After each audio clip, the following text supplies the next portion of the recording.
As you guys all know, the deeper we get into the year, the better it is for everything multifamily, especially in multifamily.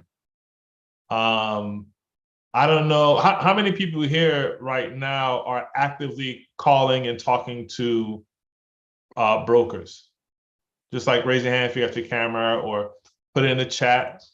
See what we got going on. Now, let me ask you guys something. Have you guys been noticing that there are more deals just popping up on your table in the last couple of days or so? Or your Gmail, I should say. And if not, I really actually want to go over that with you and see why not. That'll actually be a good one. But before we jump in any further, I have to make sure I introduce my guy, the leader of the gang, Mr. Billionaire Pete himself. How are you, Peter? Doing fine, Eddie. Thanks for joining me again today for our 6th episode together. That's amazing. This is my 13th time doing this total, which blows me away. I can't believe we've been doing it that long, but and people are still showing up, which is even more amazing. I figured I'd scare them all off by now, but thanks everybody for being here. Excited to have you with us today. It's good. I know there's a couple of new faces that I don't think have been with us before. Definitely have some people that are coming back, which is awesome. Come back and bring your friends. That's all we ask. So a couple goals for today that I just, obviously number one is to make broker calls. My whole goal in doing this is to encourage people to make these calls because I saw a huge need for that. Michael Hawkins just joined us. Thanks for showing us your beautiful face there, Michael. I know Michael's probably working, but that's okay. Some of you are some other folks are probably working, and even more amazing that you show up anyway, and we appreciate that. So again, number one goal is to get you guys to take action and come back and share your wins with us. Tell us how this is helping you. I had a great win last night when on a Zoom call on one of our other multifamily Freedom Chasers Zoom calls, somebody told us about her win, and her win was that she called the broker last Friday, and the reason she did that was because we encouraged her to do so on these calls on Monday. So that's why we're here.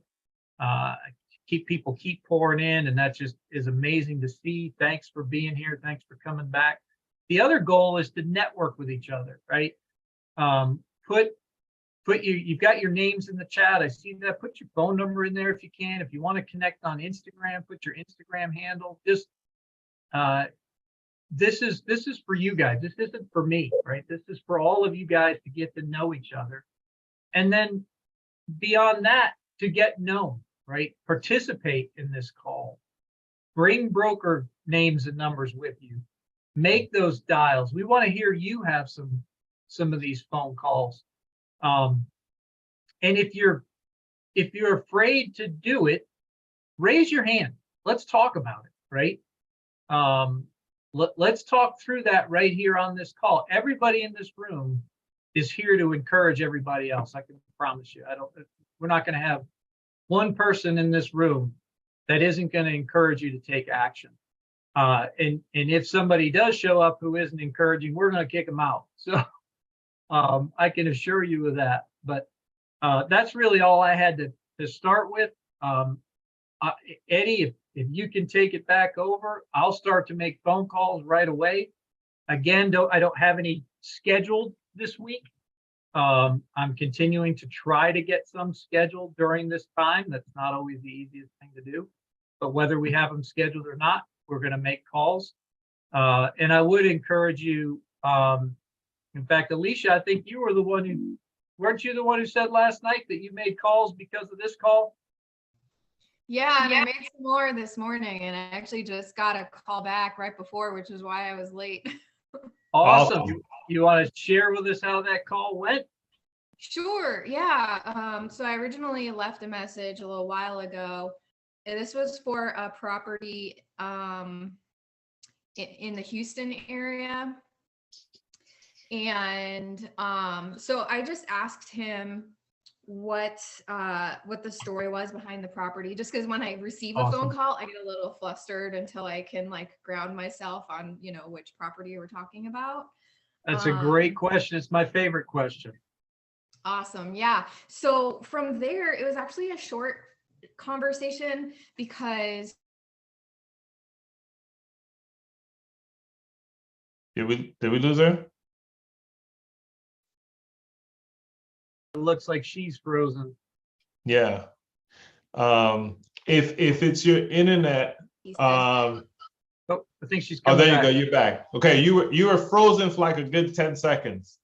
Right when you was about to get to the good part, it just the haters came in. So if you could hit us back with that. Yeah, so he was gonna send me over the OM, and I was like, all right, great, and the T12 and rent roll, and he's like, well, this property is kind of a financial mess. It has to be underwritten by unit and not by income, and so We lost her again. Lost your volume for some reason. Yeah, I promise you, as soon as she gets to the juicy part, it happens. Try to take off your video and just do your voice and see if that helps the signal. Oh, stop the video. Yeah, try to stop the video. Maybe it's a bandwidth issue. Try that. Yeah. So I was basically asking, all right, go ahead and send me over whatever you have, including T12 and rent roll if you can. And he was like, well, we don't even have a T12. The financials are a complete mess. And it will have to be underwritten by unit and not by the income. So he was explaining that they were looking for an experienced investor with at least 700 units already under their belt. So I just told them I'd take whatever information you had, take a look and bring it to my team and see what they said. So I'll jump in on that just because the way I would respond to something like that would be like, my team has closed 1,200 units in the last 18 months. So even though I haven't closed any, right, we know plenty of people. If you're in this community, people that own hundreds and hundreds of doors, not just 700. So we have, maybe me and you, Alicia, don't have it, but we as a team have the experience necessary to handle that deal. Let me just say a quick sentence to dive into that. This is for everybody, especially if you're new. I want you to understand, brokers are not expecting you, the person over the phone, to be the one that's actually closing the deal. They understand that it's a team thing. And so if you don't present yourself as a team, they are most likely not taking you serious. So anytime, to what Peter is saying, anytime they're like, well, we're looking for someone who has, 700 units or more, we're like, oh, perfect. My team and the team that I am part of in the last 12 months have over 1,200 units. Does that qualify, or what do we need to do? Right? So use that, right? Because again, they're going to try to eliminate people who they don't think it has what it takes. So you have to make sure that you let them know, like, no, I'm the one you want to deal with, right? So very good advice on that, Peter. I just wanted to jump in on the tail end of that. Thanks. Absolutely. But also, I do want to say, great job. Like, that is freaking awesome. Like, that's awesome. Super Alicia. good job. I'm looking for a sound bite to be able to give you, but I don't know what it could be. But great job. That's what it takes. That's what it takes. And also, Peter, I don't know if this was happening to you, but I was getting extremely excited listening to what the broker told you, Alicia, because all of that are all reasons, they're all signs that there were poor management happening. That's what that tells me.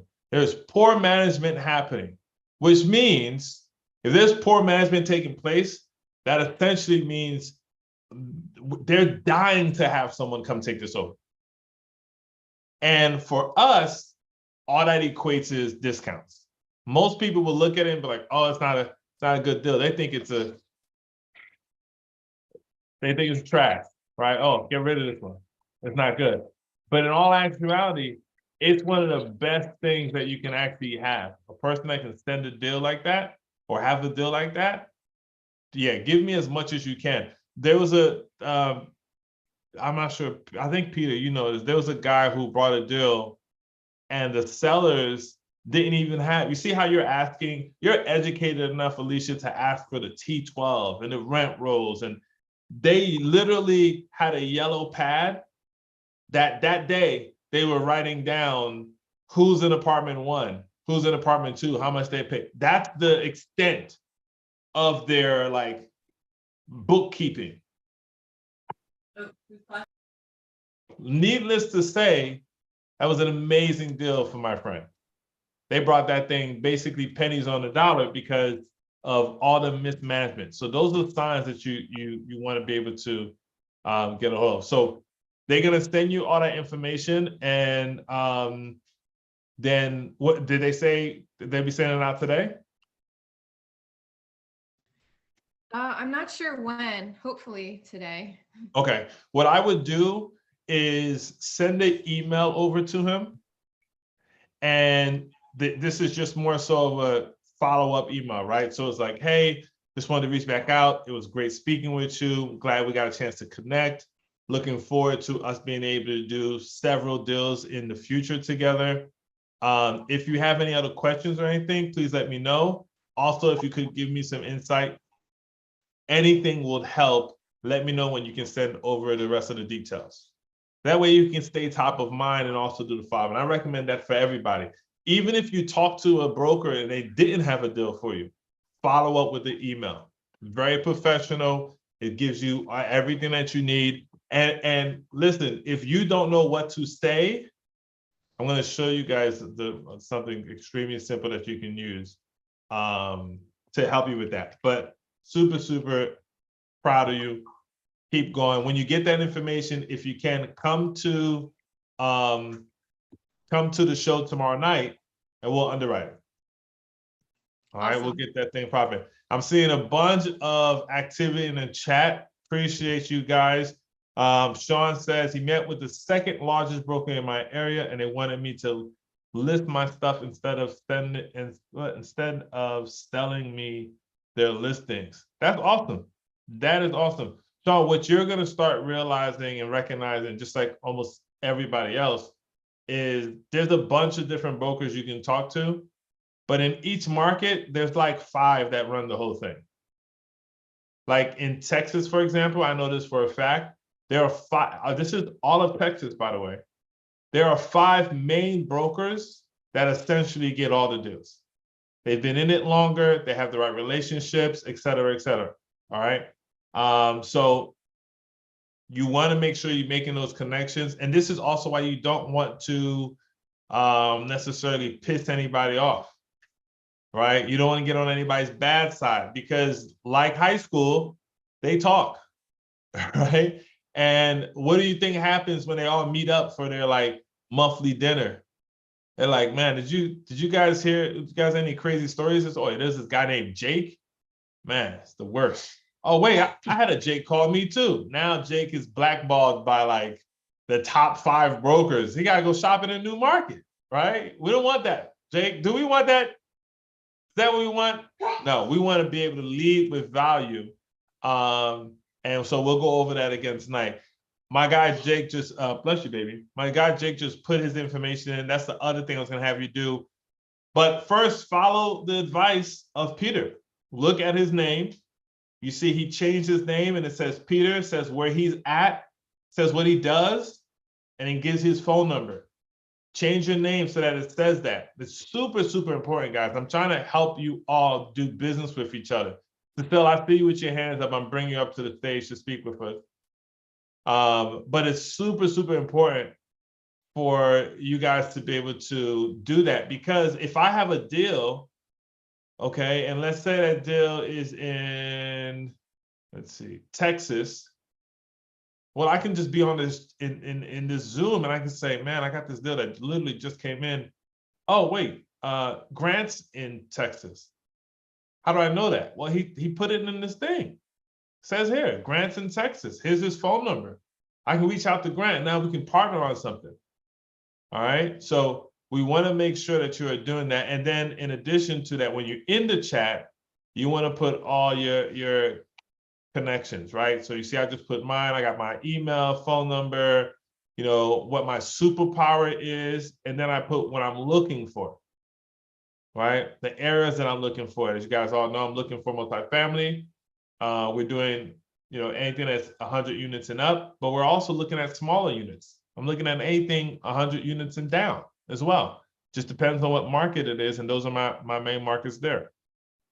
All right. And the reason why is because I'm also doing short-term rental, mid-term rental, and affordable housing. So I'm always open, always taking a look at that. All right. So let's bring up Mr. Till to the stage. And then Peter, I got you here in the background as well. As soon as something pops up, just raise your hand and we'll bring you on stage. And that's, or just wave. And that's for everybody, right? Anyone that is on here, if you're calling right now while we're kind of going through some things and you have a broker, hit us with the wave. All right. Act like you used to do back in high school and college and you think you knew the dance moves, just do whatever that was. And we'll be able to see them bring you onto the stage. And what we'll do is we'll have everybody else mute out and we'll listen to the live broker call. So, Ms. Simmons, how are you? I'm wonderful. How you doing today? I'm doing amazing. Are you kidding me? We're making broker calls. This is where the money is made. I'm excited. That's right. I'm excited to be here. I just wanted to give some feedback. My name is Cecily, by the way. It's pronounced Cecily. Sorry, Cecily. Nice. No problem. No worries. I actually made some calls. I was a little nervous at first, but once I got started, just like you all said, totally receptive. I felt like nobody made me feel like I didn't know what I was talking about. And I was really prepared with the scripts and the little bit of role playing that I was able to learn here in the group. So I want to say thank you for that. And then I had a little bit of feedback.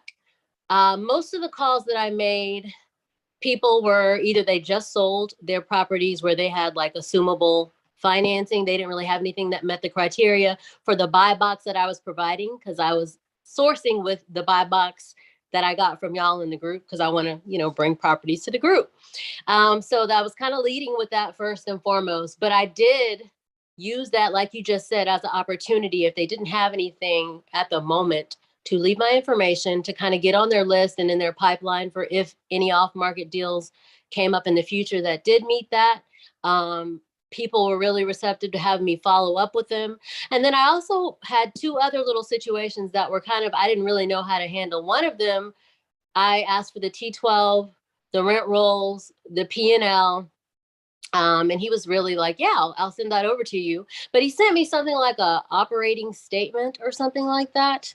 It didn't really have the information that is what we are describing when we mention these documents. So I'm like, is he trying not to send it to me, or did I not ask for something, or I don't know. So I didn't know what to do after that. If he doesn't send me what, you know, you all are saying they should know what those things are. What do you do when they don't follow up with the actual documents? That was one thing. And then the other thing was, I had a broker have 3 properties as a portfolio that they were selling, and only one of the properties had assumable loans on it. So how would you handle that? Would that be something that y'all would still want me to bring to the please use your napkin call? Yeah.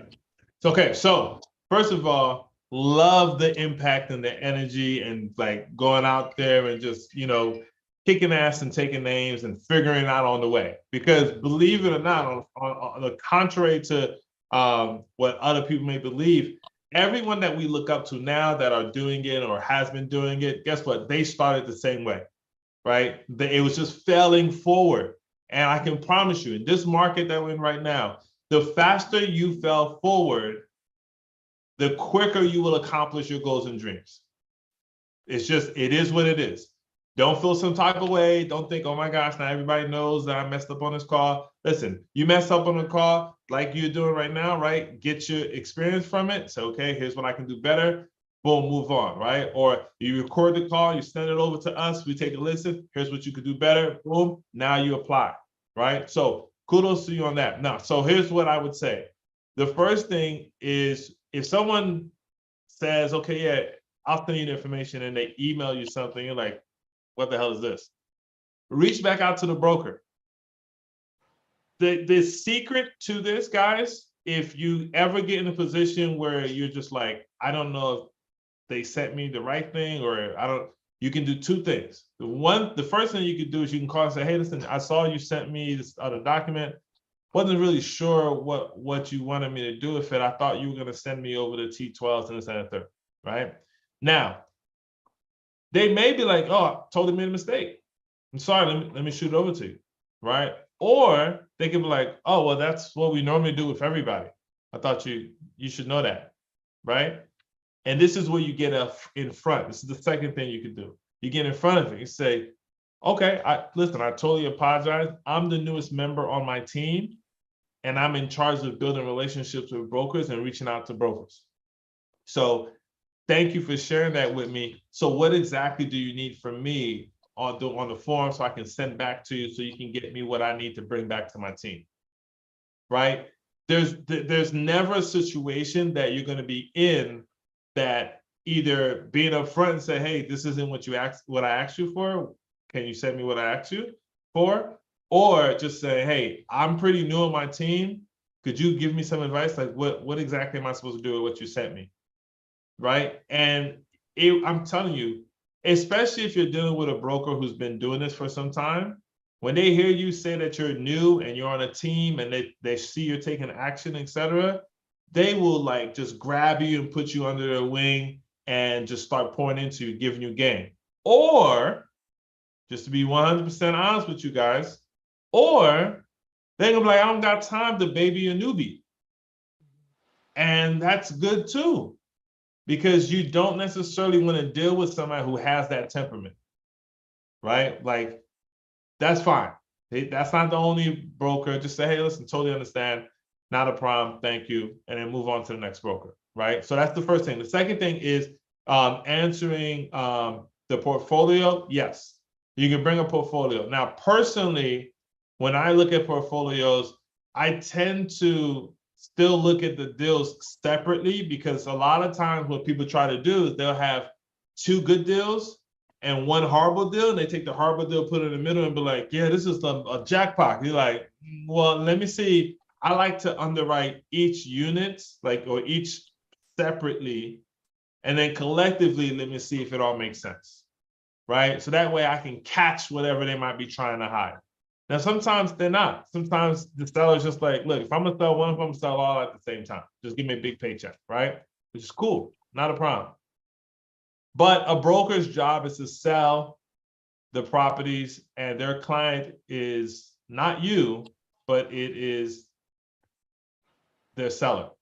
And so you have to do a due diligence and make sure that they give you everything that you need, and we'll underwrite all 3 or all 12. Like we had one, Ed did, it was 7 different units, like 7 locations, all around Ohio.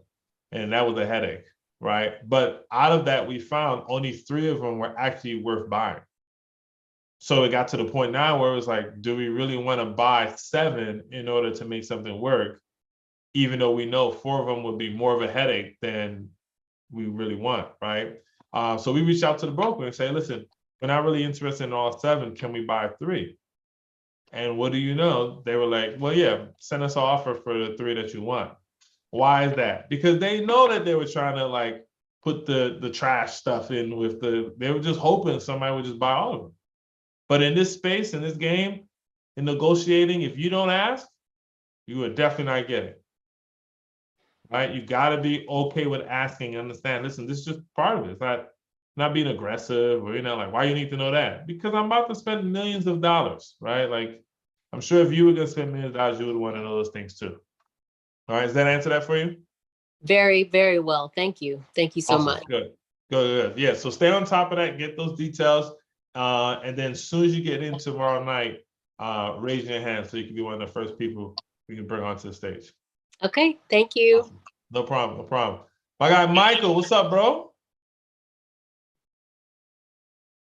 Hey, what's up, bro? So, hey, bro, how you doing? Man, hey, man, be safe, bro. You know what I'm saying? You on live too, so we're gonna see if it was your fault or if it was somebody else's fault. All right, so right there you go. Luckily, I have a Tesla, so I can switch between autopilot and go. There you go. But no, I just wanted to thank Peter and Eddie. This is my first time engaging with you, so great work, brother. This is one of the most important calls for someone new in real estate investing. I wanted to kind of just highlight the fact that this is the opportunity for you guys to actually call brokers, get feedback, direct feedback in line with what is going to be one of the key factors that gets you deals in real estate. I talk to brokers every day. Peter knows this. So that's one of my biggest strengths, developing relationships with brokers. If I could, I can call one now. I have a property I need to check on. And you'll find, when you talk to brokers, it's really about saying less, right? So you got to really prime them, get them to talk about, the property, tell you things and their answers. Like, for example, one of the young ladies on here said that, oh, well, it's a bad property. We don't have financials on it. That's, like Eddie said, that's a key indicator that poorly managed. And when you look at those numbers and look at the details about that property, you're going to be able to say, okay, well, maybe I can find some efficiencies here and I can help this, use it to negotiate, a better options for closing that deal. And these are some of the best deals. So I implore you to pursue that. Also, I'm not sure if Peter, I'm not sure if you have the script for everyone, but that's a really good, Kickstarter for folks just to develop those relationships with brokers. The two things you want to do is, one, state your market, how many units, let them know what you're looking for. And then also, what I like to do is I like to prompt for one property, maybe a dummy property, something I'm interested in, may not be interested in, but I always leave them with something, okay, contact me, put me on your list. This is what I'm looking for. So it gives them a very laser focused market criteria to think about you in. And then also another key thing that Eddie highlighted was, you're part of a bigger team, right? So part of this role playing, right? A lot of us haven't closed 4,000 or 5,000 units. However, you're part of a community and an ecosystem that has. And think about this. Once you get that deal, you're going to bring it to that community. So you very well, you can create as much, as you want to create your image and your avatar, right? To talk to these brokers. And again, you can always switch between being a new person to a team that you're basically sharing that you're new to the team and you're responsible for, like Eddie said, to go and establish relationships with brokers. Or it can be that person where, okay, I'm just getting into a new market and I want to establish a new relationship with you. So it's all about, kind of filling the broker out, but making sure that you're not talking as much and letting the broker lead the conversation and you develop questions based off of the information he's giving. So I just wanted to commend Peter, as always. He's a good friend of mine, a good dear friend of mine. Eddie, you're doing wonderful. Guys, on this call, if you can find a broker, call them. These guys will give you great advice on how to break through these barriers that prevent a lot of folks from getting started. So I'll stop there. I know I rambled a lot, but I just wanted you to just kind of force from folks to give calls to brokers. I mean, it's really the key, one of the key parts of this business. So thanks so much. Man, appreciate it so much, man. Appreciate it. I know you're in the middle of driving and everything like that. So I really do appreciate you coming on and giving some game back. And definitely, man, would love to get you on while you're talking to a broker so we can get some real live feedback and example, to the people and maybe have some questions that you can kind of give your insight on, especially in the part of building relationships, right? Which is something I know you do very well when you're working and talking to these brokers. So looking forward to being able to connect with you again on here, man. Awesome. All right, Jonathan, I'm gonna bring you up. But I have a question here I want to ask and get answered from Miss Maria. She said, hello, what is the proper way to request missing documents? For example, last 3 months of rent roll and other documents. I emailed the broker twice with no results. Should it be email or revisit the site where they usually have uploaded related documents for the property? Thank you. All right, so this is a great question. And I also want to point out something to you is you did an amazing job by following back up with the broker and emailing them. Not all brokers are created equal. People are people, and some people are busy. Some people are not organized. Some people are, et cetera, et cetera, et cetera. Okay. We had a deal we were looking at.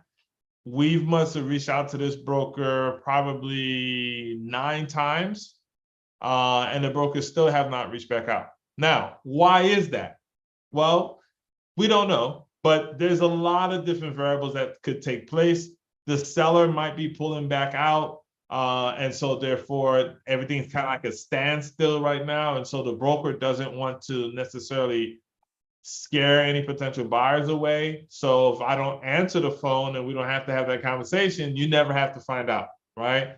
Now, is that a good thing? No, because obviously it's going to impede on the relationship that the broker could or be having with you. But the point I'm trying to prove is always reach out to the brokers, email, call, text, send a pigeon, send whatever it is that you need to be able to reach out to them, because it does 2 things. One, you're the one that want the information and the deal, right? If you're dealing with a horrible broker, they're just going to sit on it, and therefore it's not going to make it worth your while. So you definitely want to make sure you get that. And another thing is it's about being aggressive, right? We need to be aggressive. We want to make sure that we are putting ourselves and giving out the energy to the world that we are looking for our first multifamily deal. And in 2023, we will get it. But that deal is not going to come to you because you just so happen to be walking your dog at the same time some other guy, and you randomly, he walks up to you and say, you look like a person who want to buy multifamily. It's not going to work that way, right? You're not going to be in Starbucks and some guy's going to turn around and say, I'm a broker, and would you happen to be Jonathan looking for multifamily deals? It's very rare that's going to happen, right? So you have to be aggressive on there. So what I would do is reach back out again, or try to call someone else in the office. Find out what office that he or she works at. Reach out to another broker and find out, like, hey, are they available? Or I've been trying to reach them, you know, and kind of get a better understanding there. Maybe they have an associate broker that they can be able to get the information and data and et cetera that you need. All right. Perfect. Good. Melissa, what email did you email me at? I saw your message. I'm trying to send you a message back. Let me know what email you emailed me at, and I'll go take a look at it. All right, my guy Jonathan, what's up, bro? What's going on, Ed? Oh man, fantastic. What you got going on? I'm digging up here this video of me in Philly interviewing a whole bunch of people all over the city on how to say it. How you doing? I was going to share it with y'all so you could laugh, but it's okay. Anyway, so I'm only in the Florida market. I don't do anything outside of Southeast Florida. That's Miami, Fort Lauderdale, Palm Beach. I'm done. That's it. So when we talk about multifamily, please make sure that whether you're telling me you're talking about syndications or not, because as we get into this kind of lower, smaller stuff, I mean, we're not doing syndications for that stuff. It's just regular transactions. So if you guys could all please be clear when you're talking about whatever you're doing, whether you're putting a syndication together, it's a larger thing, or whether you're just going after it, you know, taking it down yourself or with a team or whatever have you. Anyway, very good point. I had mentioned last night on the Freedom Chasers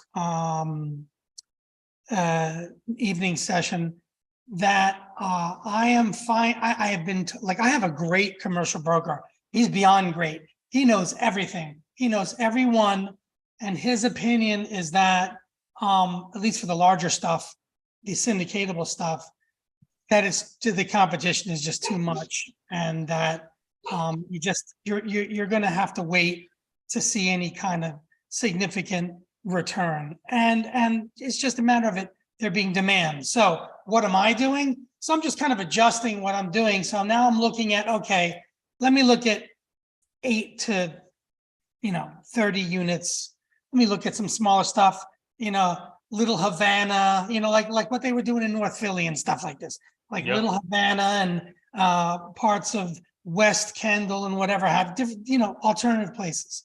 So I'm not sure if you have some tips and some ideas for the non-syndicatable stuff where we're still dealing with brokers that could be residential or commercial. You don't know who you're going to get. The owner is going to be somebody. It's not typically going to be some big corporation. It's going to be some guy that bought it for his family or as an investment, Cuban, Haitian, whatever. It could be an immigrant, could not be. We don't know who it is.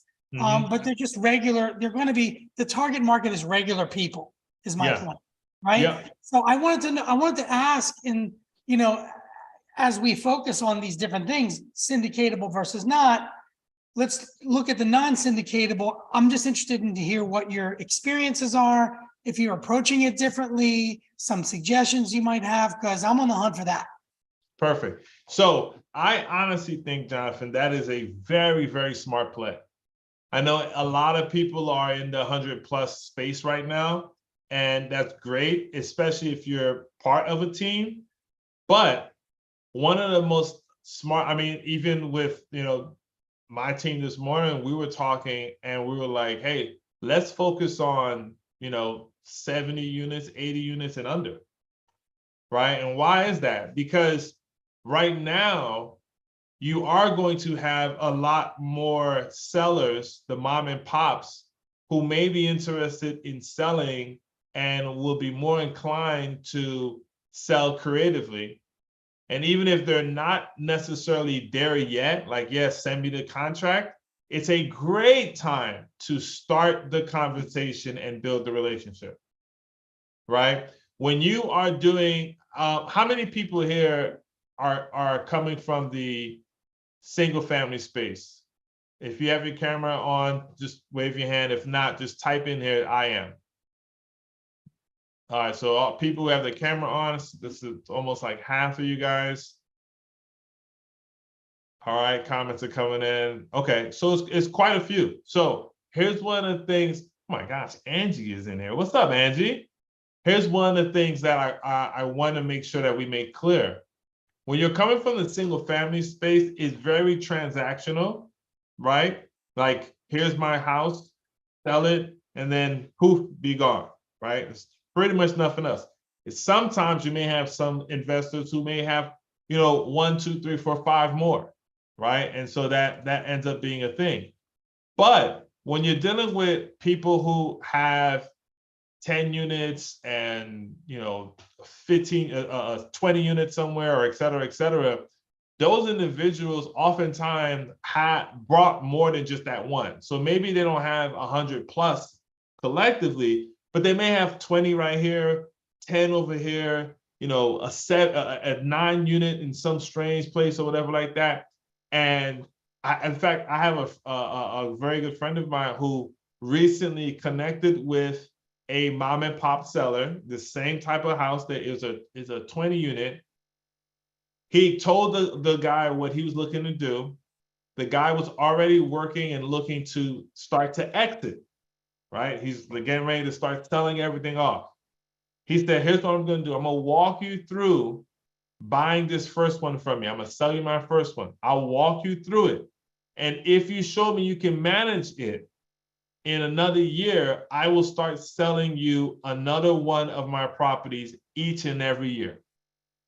So now this guy in the next 5 years or so will easily be at, 600+ doors, and ended up getting a mentor, right? So I highly recommend it if that's what you want, because it's the same amount of work.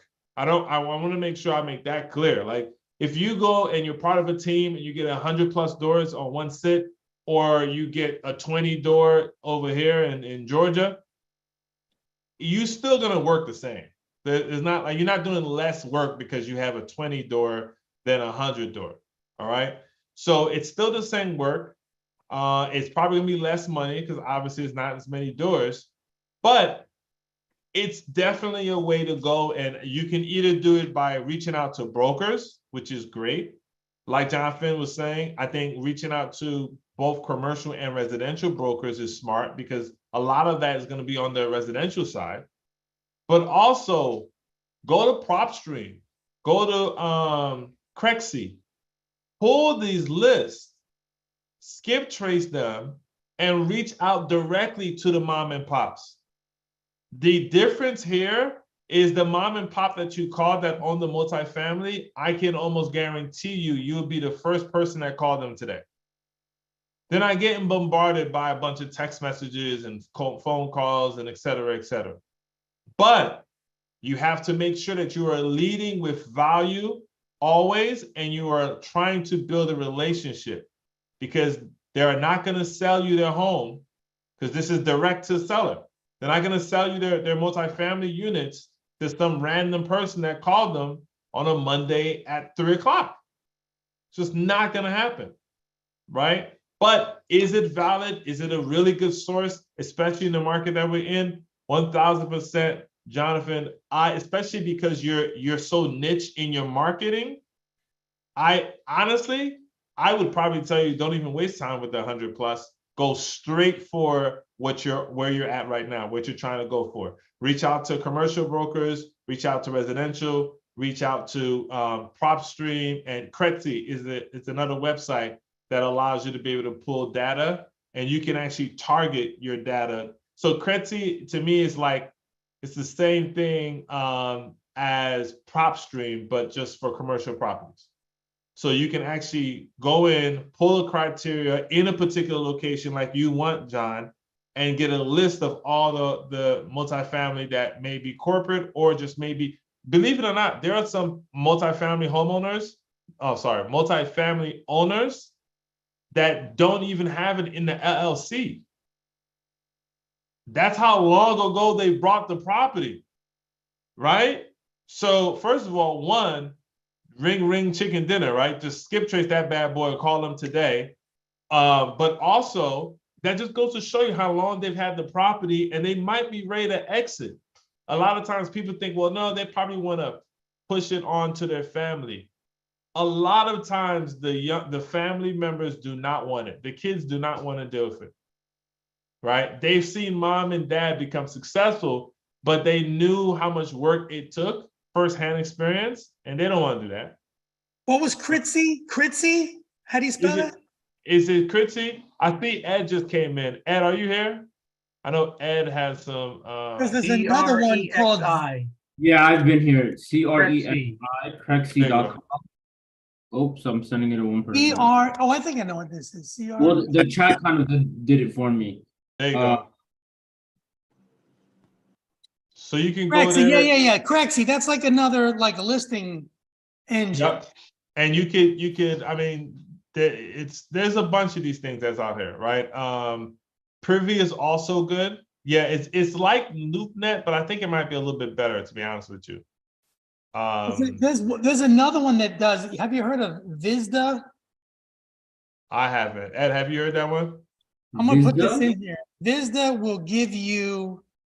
Here, I'm just kidding. This is what I was given. Putting it in there. So Vizda is going to give you like data about the type of structure it is, the type of, like, if it's a 8 unit or whatever, or if it's going to give you some comparables, some comp rates. It's like, Okay. some returns and stuff. I signed up for it. I found it from Steve Trang's podcast. It was mentioned there somewhere. Okay. And I kind of signed up for it. One thing I did want to add, Ed, if you could please add, is beside the fact that I need to know whether you put Cheese Whiz or provolone on a cheesesteak. You do both. That's true. You do both.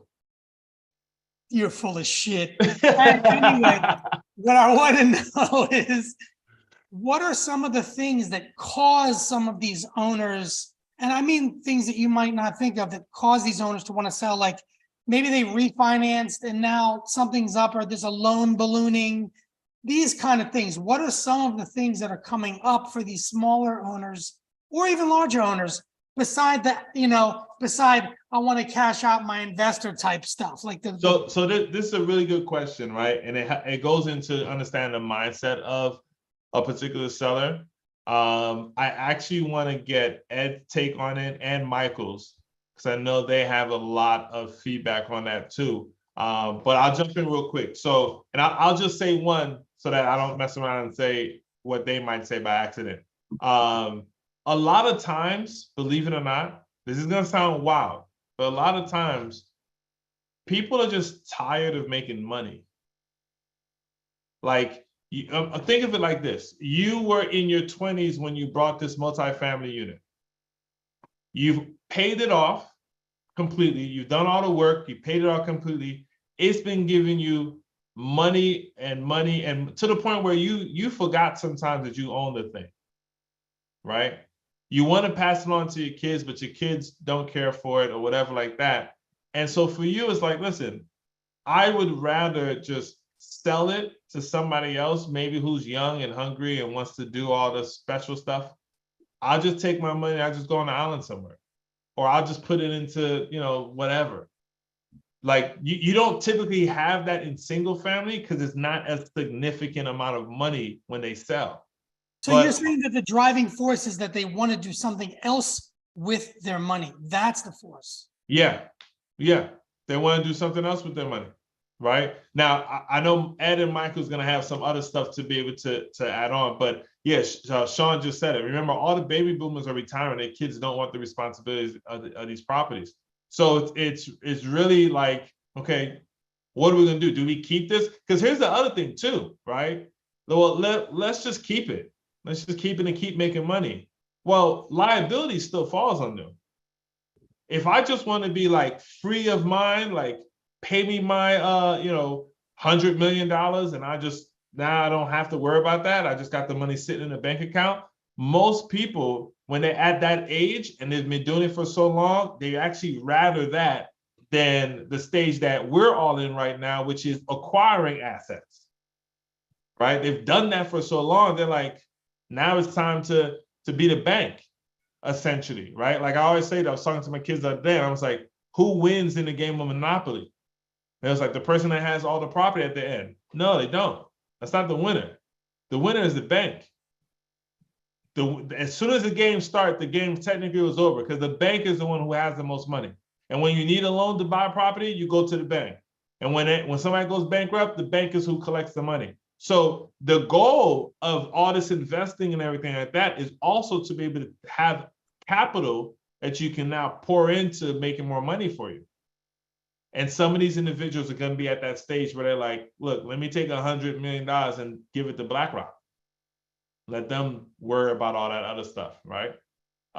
Ed or Michael, which one you guys want to jump in first? I could jump in real quick. So I agree with what Eddie was saying, but also there's two other things that besides the balloon that you're mentioning. One is usually for the distressed property, it's the grass is greener on the other side. Like it's like I'm just getting out of my problem and go buying someone else's because they've either dug themselves into a hole. If they live far away, they aren't managing it properly, or the property management company isn't doing a good job. And it's just like I'd rather sell and either take my losses or pay the tax on it and just move on to the next one. But also the opposite of that is people are seeing opportunity outside where they're like, I can upgrade. If you've had equity build up, even if you didn't add much value to the property itself, if you bought it 10 years ago and you're realizing now that the market is a lot lower than it was last year, you're like, this is my last chance to sell before I am forced to hold this the next 10 years, which is a fear some people may have. It's like, hey, I don't want this 10 years from now. And I think the most I could get is today. Now I just want to get rid of it and hope I can get the most I can. Can you Ed, talk a little bit deeper about the owner dug themselves into the hole? Like, what are they thinking? What are they feeling? What are they dealing with? What, can you get into that? Yeah, so a lot of it does become if you ask, for example, the kind of a question that was asked a few times, if you can't get the appropriate documents, that's not the broker's fault. That's an owner issue. So the more struggle and more like teeth pulling it is in regards to getting financials and getting up to date stuff and getting photos or anything just about the property, you know that they're struggling with the property management company. They're stressed out by how much time it's taking away. It's not making money like it does month to month. On the paperwork, it may look like it is, but when you factor their other expenses, their time, the headache. So imagine, like, for example, I have a 6-unit here in LA, and we don't have a property management company. I manage it. It's 5 minutes from my house. This past month, it's causing me more problems than the entire last year I've owned it. Like, if I didn't have the ability, or if I just said, screw this, I'm fed up and wanted to sell it, I might break even, best case scenario. And I'd be okay with that if it was causing too much trouble. You know, sometimes you just want to cut your losses and move on to something else, especially if you were cash flowing in the meantime. It's like, I didn't lose. I made all this money over time. Maybe it's a 1031 exchange. There's so many different factors. But the biggest thing is really understanding and asking that question, like, why do they want to sell? They'll tell you better. And sometimes sellers, if you get them on the line, won't stop talking about the property. At times I'm like, all right, I get it. Like, I'll put an offer at whatever XYZ. But it's really about asking the right question, making sure the broker has that good relationship with the seller and can relate that to you. And then from there, you can capitalize on the opportunity and you'll know what holes to fill. Looking at a T12 will definitely paint the picture of where they're lacking in their processes. Great, that's great, man. If there's anything else you want to add, any detail to the, because what I'm trying to do is create a, I don't want to call it avatar, but I don't want to call it persona, but you know, there's different people motivated for different reasons. And if we can talk to them in that way, we're going to do a lot better. You know what I mean? Yeah, definitely. And it's like any time you're calling a seller in single family space or just anybody, every single person here is going to respond differently and is a different personality and whatnot. So it's really about asking either the broker or the seller themselves. It's what's the true reason? Like, how is the property management company asking the right questions? You know, is the loan due? Is maybe they're having personal issue that you don't know of that has nothing to do with the property. They just can't handle it. I know one where this gentleman wants to sell because he wants to buy his family a home by where they live because they need something more as they like accessible to them as they're getting older, you know, or someone else fell off financial hardships and they need to help them out, you know. There's a million reasons under the sun. It's just building that relationship so they trust you to tell you. And then you can be like, okay, now I know how to help you. And we can Right, work tired together. landlord is not a reason. Yeah, The issue is that they're either, they don't want to manage it anymore because it's an effort issue, or it's a financial issue, like they're in trouble or there's financial, some kind of thing, or there's a lifestyle situation. Tired landlord is not a reason. yeah. It's something And behind that.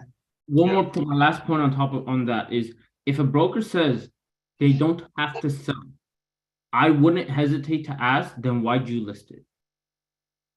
Because the broker had to take time and put his resources towards it. So it's like if the seller doesn't have to sell, do you have confidence that you're actually going to make money on this deal?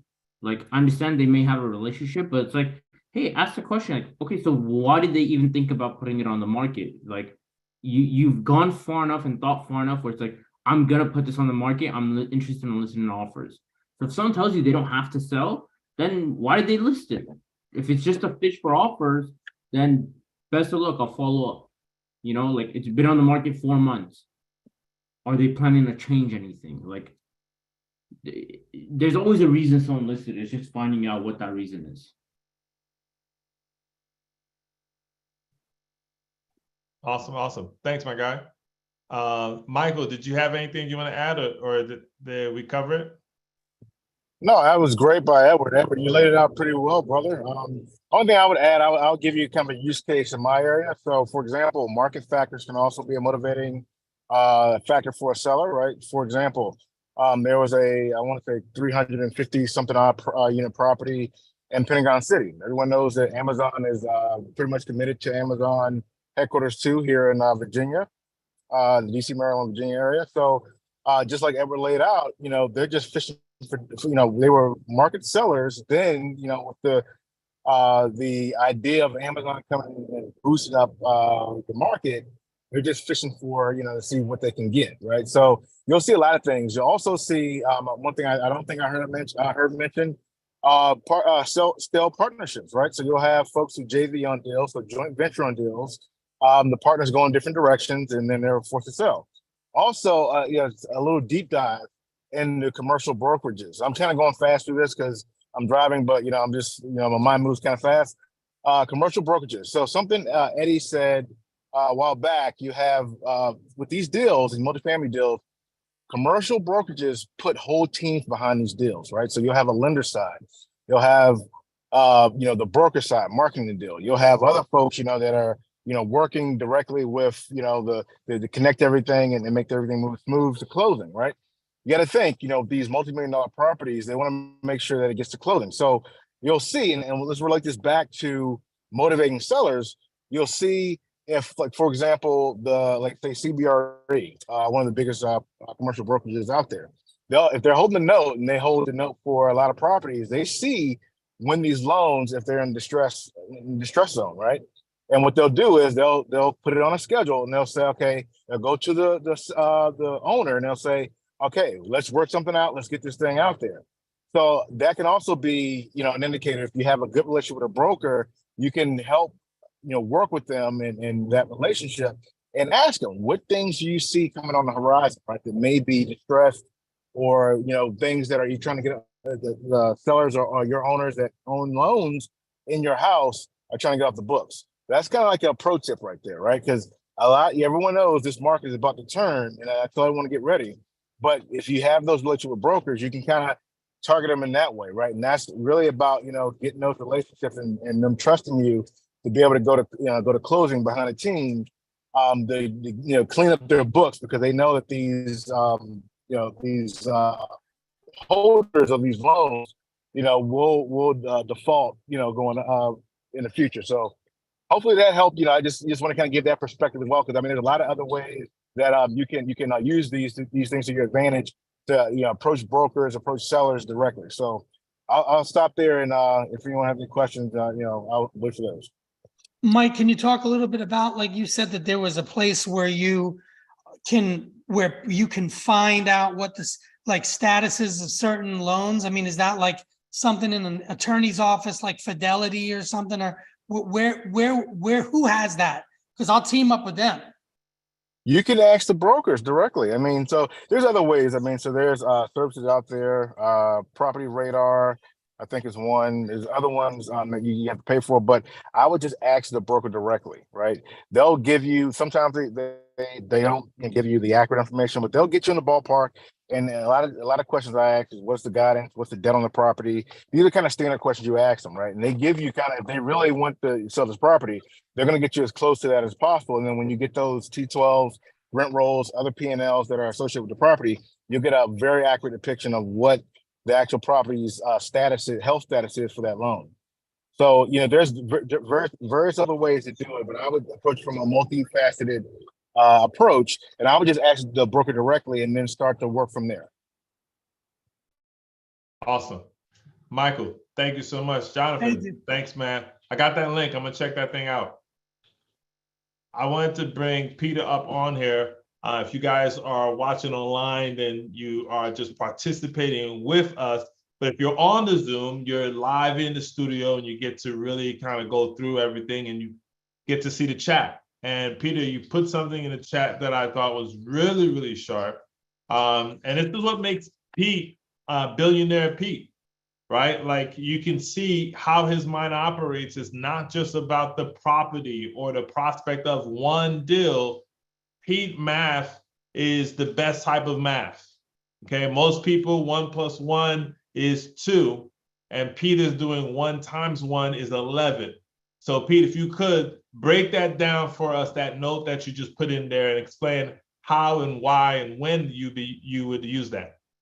I'm gonna have to go break out my abacus and figure out how 1 times 1 is 11, but I'll work on that after hours. You know how it is when you Yeah. build relationships, and people are going to start pouring back into you because you're going above and beyond. And I really want to make this point because, again, a lot of us are from the transactional side of real estate, where it's just 1 house, 2 house. You know, sometimes you may have 8, but the odds a person is going to sell you anything more than that is a portfolio or something. And even then, it's just 1 transaction and you're done. Whereas you could be working with a broker and you've built a relationship and they are continuously pouring deals your way. You're buying deals, you're making sure that his family, her family get fed. It's a beautiful thing. So tell us a little bit about this note to broker that you got in here. Yeah, so, it's one of the things it's frustrating about doing live calls, right? You can't count on reaching everybody or sometimes anybody, but I'm very excited at the fact that we have 55 people on here right now. Again, thank you guys for showing up. Please tell your friends, keep coming back.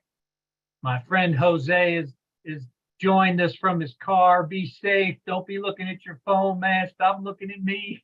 Keep your eyes on the road. Same goes for everybody else in their car. But so I was calling on this one particular property. It's actually outside the buy box of me and my team geographically, but it's an area that I'm personally very interested in. I have boots on the ground there, and it's Northwest Arkansas. And anyway, I called a couple of guys on this listing. Nobody's answering. And I thought, you know what? I definitely want to connect with these guys. I don't want to forget about them. So while I'm going to go over to LinkedIn, look them up. I did that real quick, and then I just connected with them. And of course, for those of you who use LinkedIn, and if you don't, you probably should. In this game, I think LinkedIn is definitely a platform we need to be using more of. I know I haven't been using it much, and I need to do more of it. Most of these brokers are going to be on there. You can often get their phone numbers there if you haven't found it somewhere else. And just connect with them, but don't just send a connection, send a message as well, right? Hey, I was, whatever it is. And in this case, I said, my team and I are looking to expand. So he knows I'm not alone. It just that statement alone gives you a little bit of credibility, right? You have a team.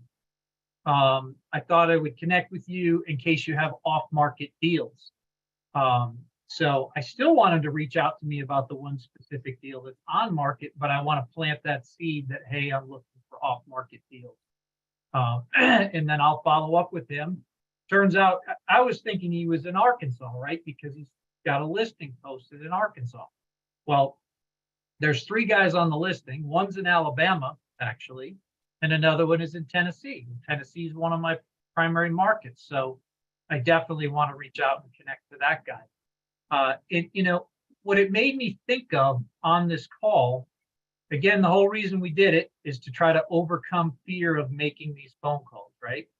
Well, if you're having one of those days where maybe you're not even afraid, you just aren't in a good mood, you don't want to talk to anybody. Cool. Spend an hour on the computer, do your research on Crexy, and just go connect with a bunch of these people. Connect with them on LinkedIn. Send, you can easily in an hour send 20, certainly 15, maybe 30 if you're really motivated, 30 connections, right? And in the connection message that you send, maybe you put your phone number right in there, right? Hey, give me a call if you get some time. And when they call you back, there's no pressure. You don't, you're not searching at a particular property, but you can, oh, somebody's got, what's up?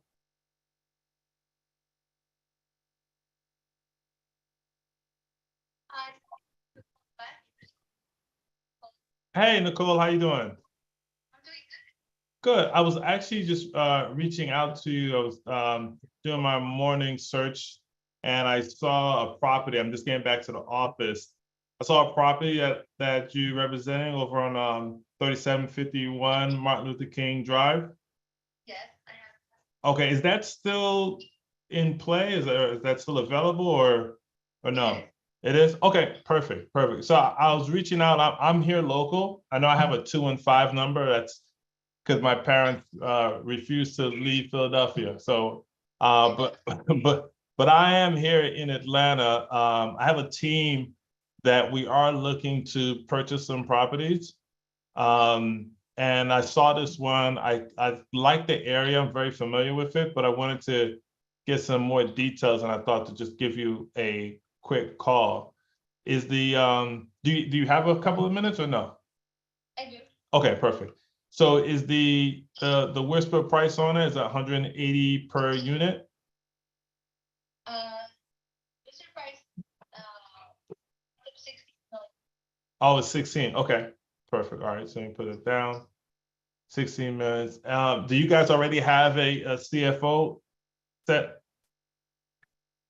No. No, okay. Could you tell me a little bit about it? Like, what's the scenario? Like, why is the seller looking to sell? It's on bankruptcy. Oh, it's in bankruptcy. Okay. It's already, this process has already been started, or is getting ready to start? It's already started. Okay. And so this is part of the bankruptcy. They have to sell this particular property? Yeah. Got it. Okay. All right. And so it's 16 million. Would you be able to send me some of the details as far as like updated? Yeah. Okay, got you. I know typically I've been making a bunch of these calls, and typically brokers would send me like an OM and kind of had everything. But by any chance, do you guys have like the most recent like the T3 or a full year of T12 that's recent? Not trying to get the most recent one. Okay, how not recent is the T12?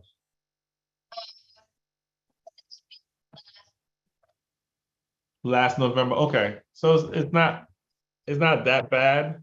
But yeah, if he could send that over, that would be great. Okay. And is And it then I have the current rent roll. oh, you do have the current rent. Okay, perfect. So that's, I can kind of work something on that. Now with this Okay. bankruptcy, does that all need to be taken care of at the purchase, or are we able to assume anything? No, they're not able to assume anything. Okay. All right, and so they basically want the whole thing, and the seller, so he's not gonna walk away with anything, huh? Not much, no. Oh, man, that sucks. Okay, Right. But he will save his credit. yeah, Mhm. yeah, okay. Does he have any, and I feel really bad, like, asking this, right? Because I feel like I'm kicking somebody while they're down. Does he have any other properties? No, not in bankruptcy, no. He has other properties, but they're okay. Is he interested in selling any of them? It's possible he has a couple townhouses, but I don't know if you're into townhomes. Okay, well, I am looking at, I mean, this is for me personally, I would be interested in some off-market stuff. So it's possible that could work, but primarily most of my time is just taken up with multifamily. So, Right. now what happens if he's not able to sell? I never purchased something from bankruptcy before. So what happens if he doesn't sell? If he doesn't sell, then it just goes back to the bank. So the bank would just seize it and it Yeah. messes up his credit. Right. Got it. Okay. So it basically works the same as it would on single family. Right. Okay, got it. Okay. This is it. I'll text you my contact information. I just wanted to connect. I do like this property, so if you can send me that, I can start working with my team. I actually just gave my my partner Ed a look in the eye, so he knows something's coming his way. Okay. So he's the underwriter on the team. He's one of our underwriters. He's amazing. So I'll send that stuff over to him as soon as you send it to me. And do you have any off-market properties or anything like that? No, I don't. Not at this time. No, okay. But I saw that you're in Douglasville. I used to live in Douglasville. Are you still there or no? No, I moved. My office is in Dallas still. Oh, But nice. I recently moved. I'm in Alpharetta now. Oh, you done came on up on us. You done left the countryside. Yeah, there's been so much growth that's been happening over there now too. So basically that's AKA taxes are going up. But yeah, no, I totally totally get it. Okay, I won't hold you too much longer. I definitely wanted to connect. It was a pleasure connecting with you. Hopefully, if we can get this one done, that'd be great. If not, I would love to continue to build the relationship and kind of see what else we're going on. So I'll send you my information and maybe we can connect on LinkedIn as well. Okay. Are you, this is more so for you before I let you go. Are you currently investing in multifamily yourself or no? Or any commercial spaces? Not in commercial. No, okay. But you are in single family? Yeah. Nice. Nice. Okay. We can definitely talk a little bit about that.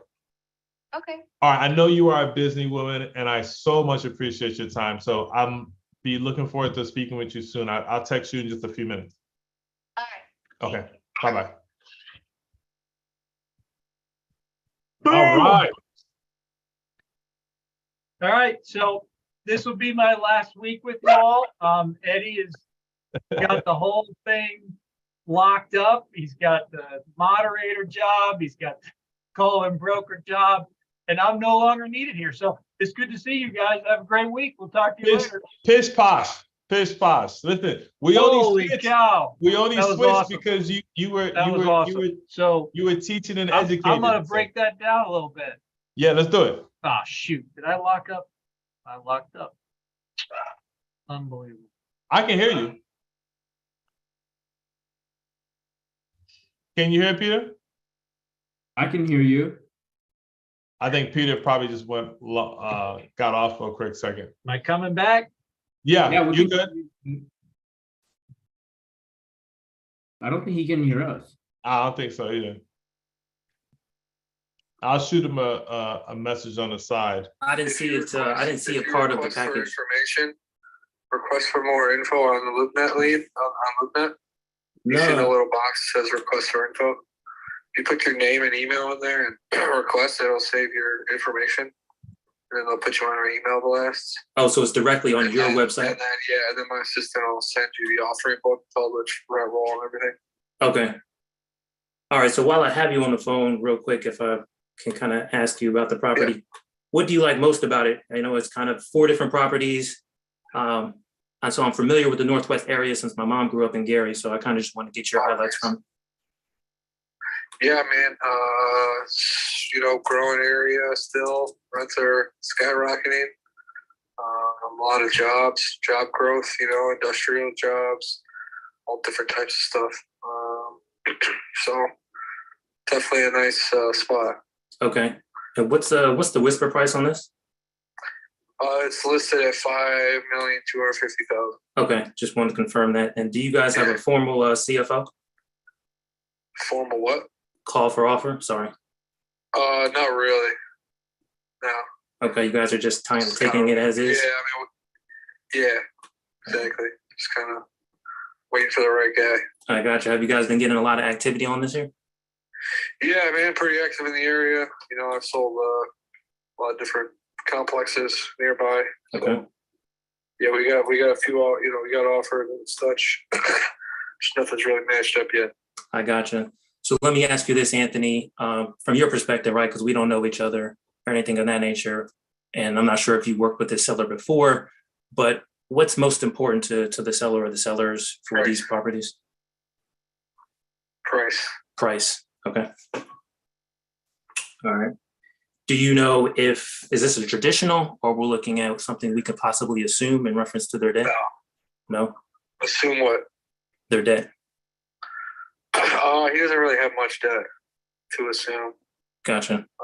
Yeah, I mean that would be obviously be a good play right now, but I don't think he has much debt. He only has like less than $1 million balance on the whole thing. Ooh, okay. All right. So I guess that would also eliminate a seller Yes. finance Yes. opportunity too. Okay. Yeah, we're gonna do a 1031 exchange. So. Oh, that's awesome. That makes sense then if he's that close to it. Okay. All right, cool. No, I think that's helpful. And let me ask you this, since I have your information directly since you text me, so I appreciate that. I'll text you obviously my email address as well. Do you invest personally in multifamily properties? Not yet, man. I'm trying to. Oh man, what's the holdup?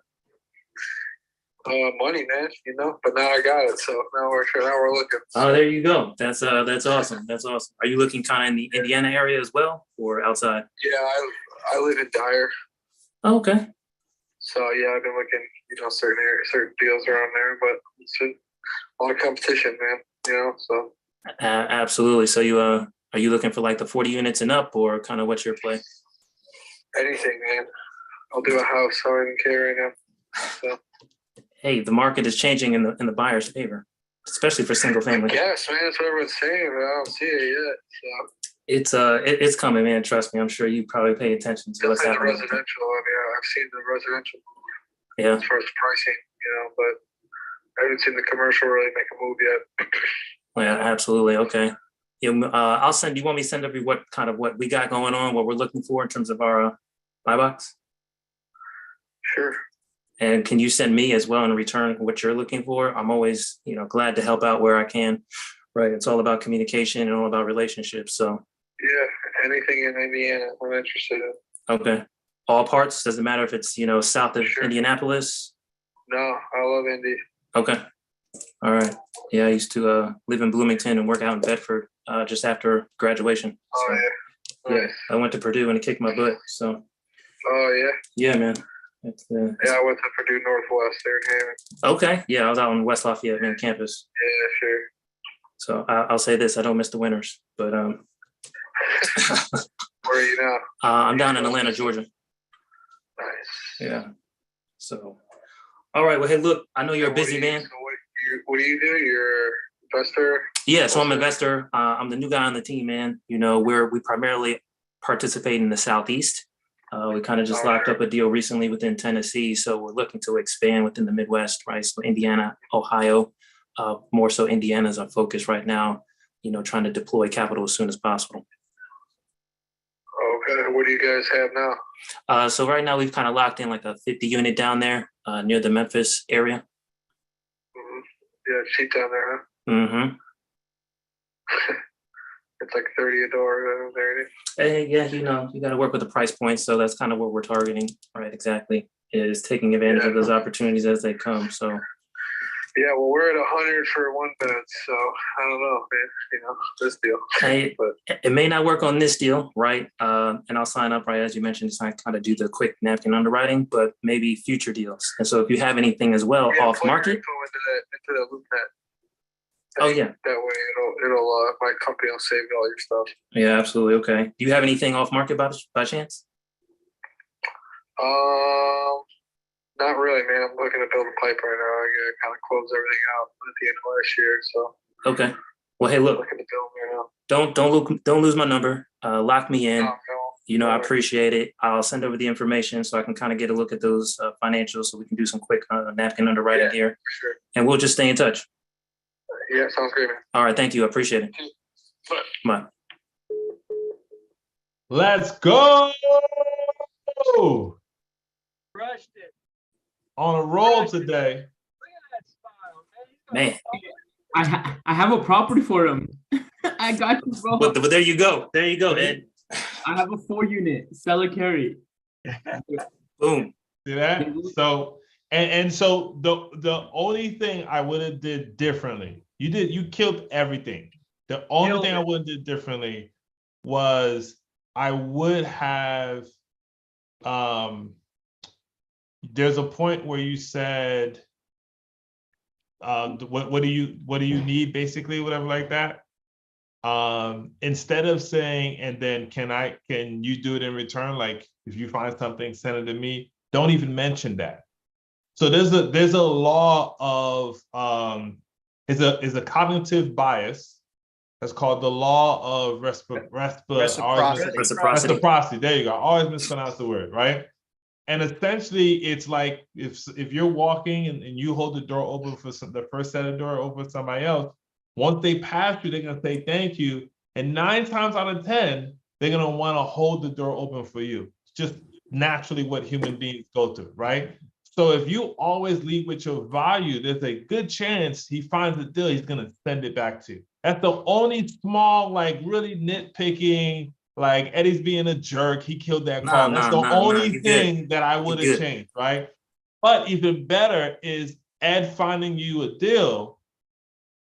I would wait maybe 2 hours. Then I would give him a call back and be like, hey, what's your email again? I had some on my team do some research and we found something that you might like. Just wanted to give it to you. Like that, like you become, here's how you know you're having a good call. When they start asking you questions, you got it, right? In the beginning, you were the one talking and et cetera. And can everybody that was listening to the call, can you agree there was a point in time, like if you agree, put it in the chat. There was a point in time where you heard that it switched and he was just all about you, D. He was like, so tell me, you know, what else, boom.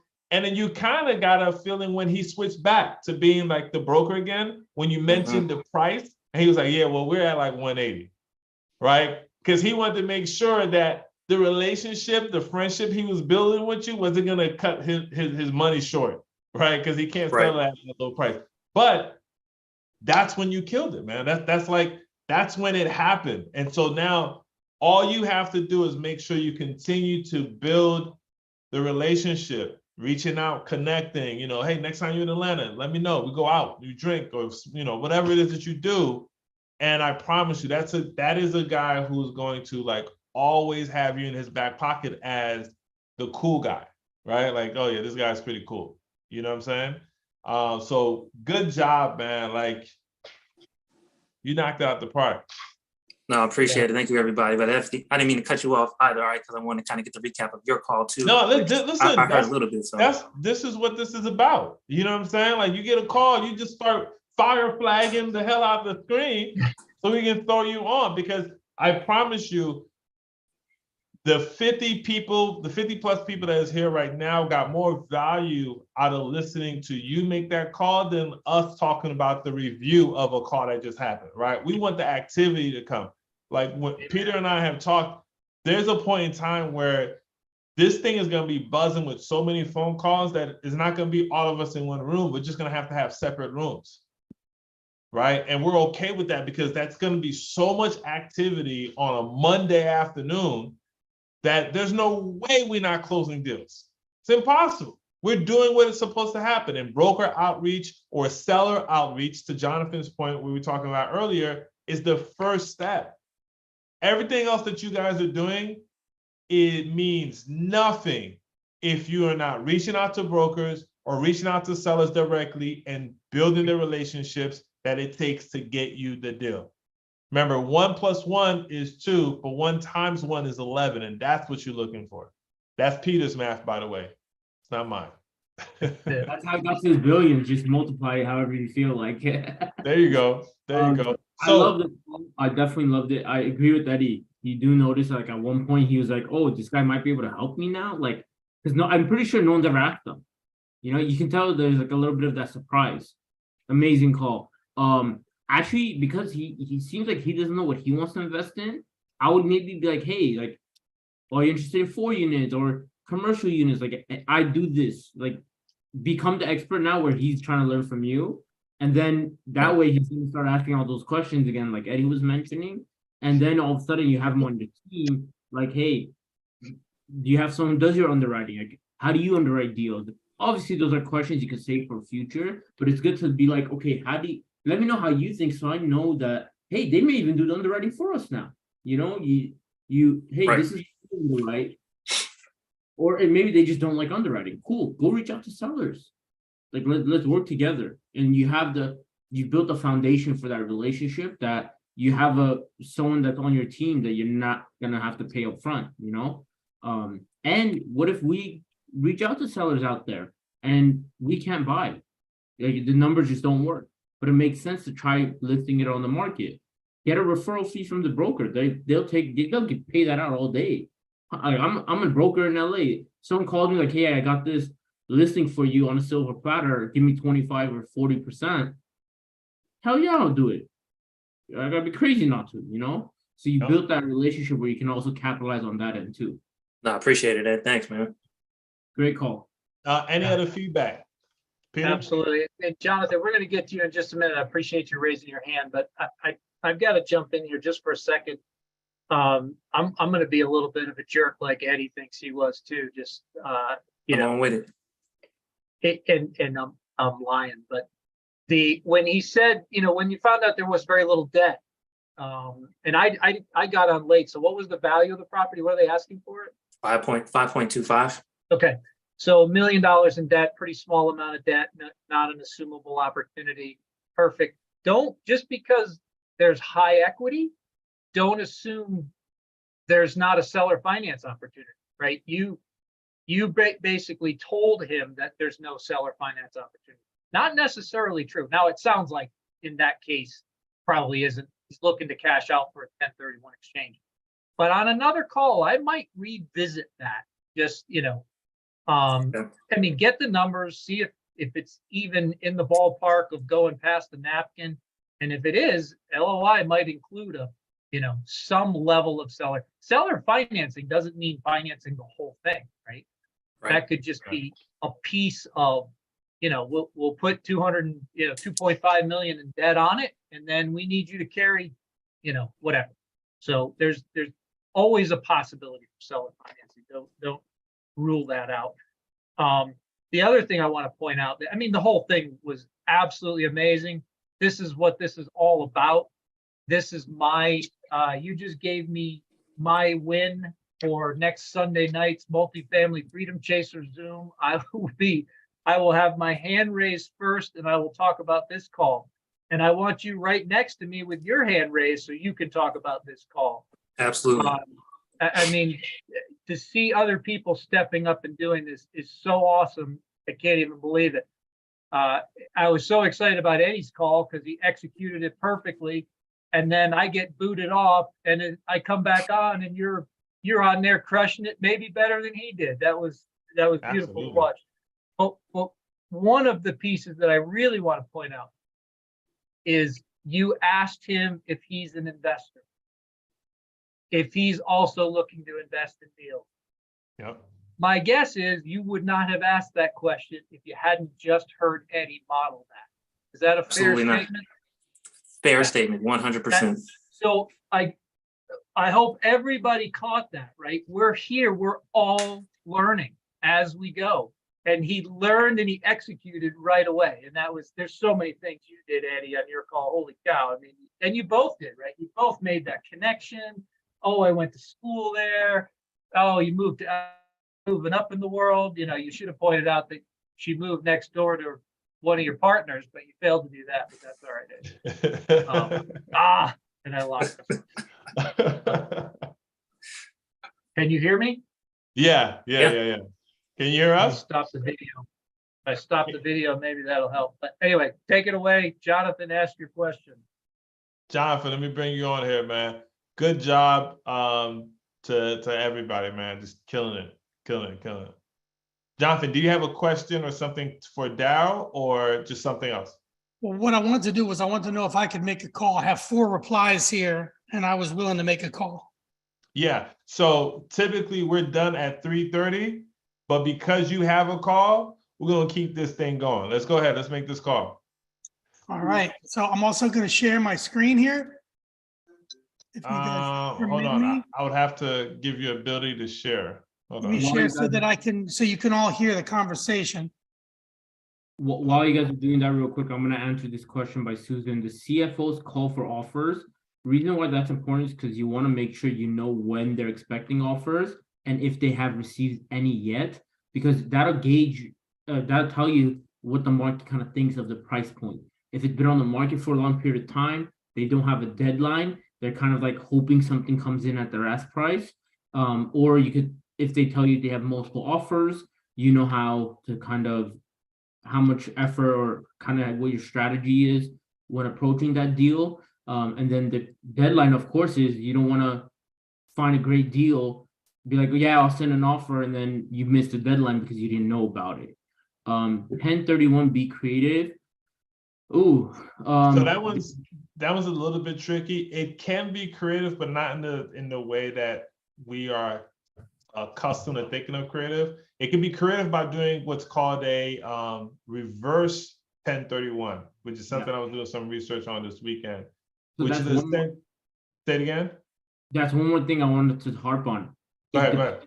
The biggest component of that is, do you know or has the seller identified their next property, or are they 1031ing just for the taxes? That's a very important question to ask when the broker or anyone says 1031, because if they're just hoping to find something, you have to factor that into your timeline.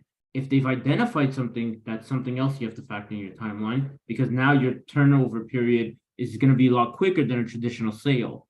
So I hate the answer depends, but it really does, because there's so many factors. Yeah. Anytime 31 is mentioned, always ask, is the next property identified? How much of the proceeds do they need from this sale for the next one? And is it one property? You could 1031 5 properties and meet the same requirement. So don't let it, there's gonna be a lot more questions once that is brought up. And if it's a But tax, it's one of those things that it is gonna take a deep dive. I think that might be one that we do kind of go in a little bit deeper on. Jonathan, you can go ahead and start dialing. Yeah, start the call.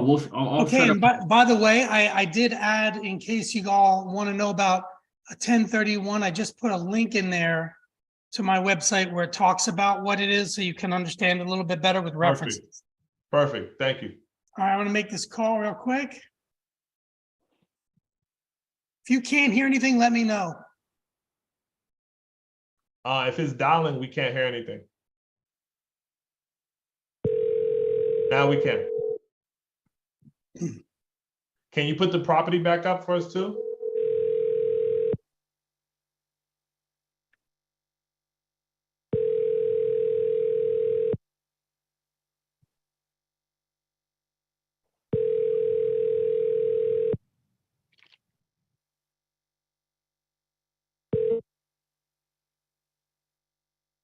Please leave your message for 7, 8. Let me call the next one. I got 4 of them. All right, cool. All right, give me 1 sec. Eric, 231. 230.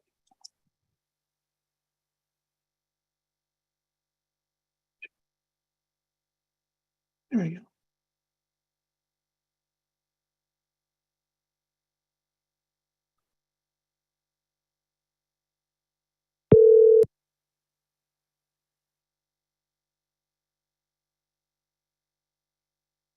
All right, that one didn't work. Try this one.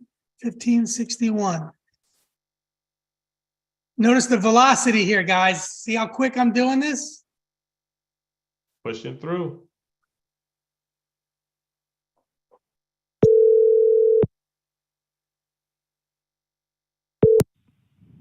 This is Pamela.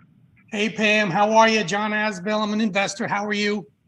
Good. Good. I'm the one that sent you the email and you said it wasn't historical and all that stuff. Oh, yes, Jonathan, right? Yes. Oh, okay. So let me tell you, it's not historical. It was completely restored, electrical, mechanical. So it was restored behind the walls, everything, every wiring, every nail was measured. And along with that, the 40-year certification. So is this going to be for you or for someone that you want to has looking for an investment? I mean, we're in a team of investors. We're all prepared and making offers on stuff that seems to make sense. Oh, yeah. Well, okay, I'm going to tell you the history.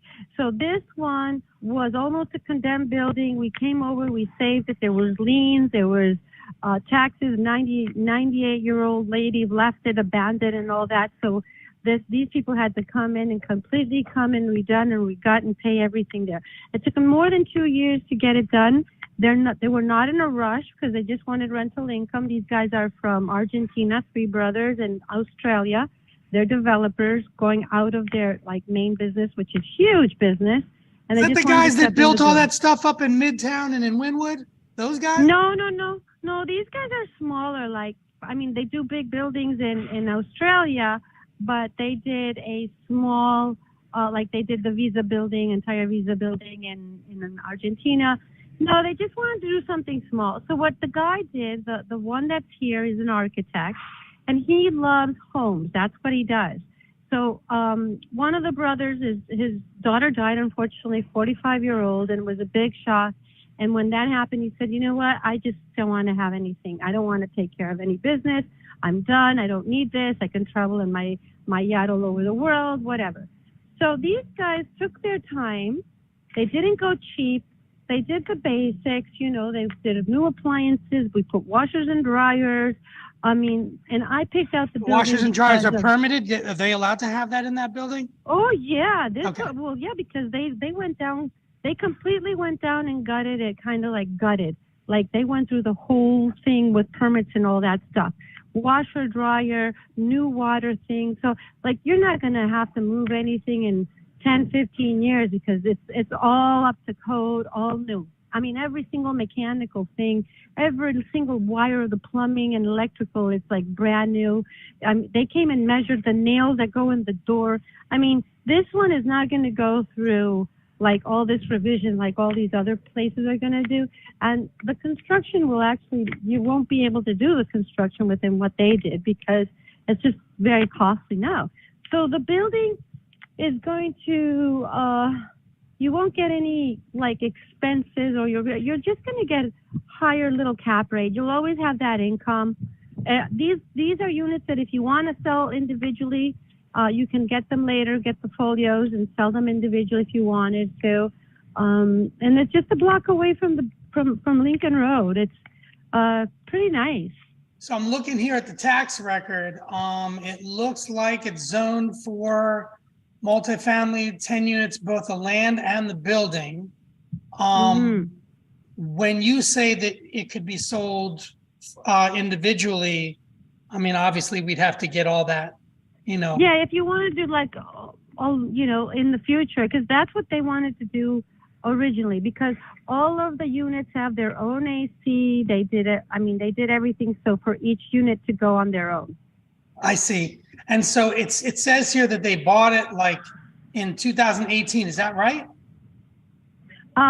2018. Yeah, like 5 years ago. Yeah, but I'm telling you, this was, okay, so I'm going to tell you, the guy that bought it, we bought it within 24 hours. And the thing is, this guy needed cash. He didn't care. He needed a certain amount, whatever it was. We gave that cash so he could actually sell 3 buildings. And he had already sold 2, and he actually wanted this one to do what exactly we did.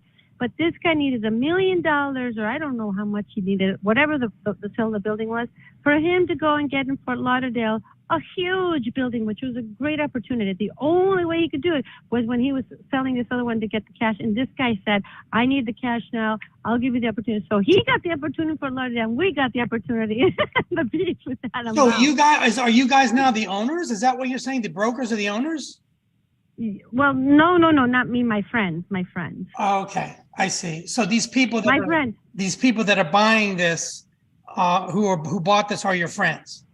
Yeah, and these guys were like, Pamela, find us something very unique. You know, we got all the time in the world like this. And so, but my friend, who I'm in residential, but my friend who's been in the business for more than 25 and the dad 35, he knows all over the Cubans and this and that.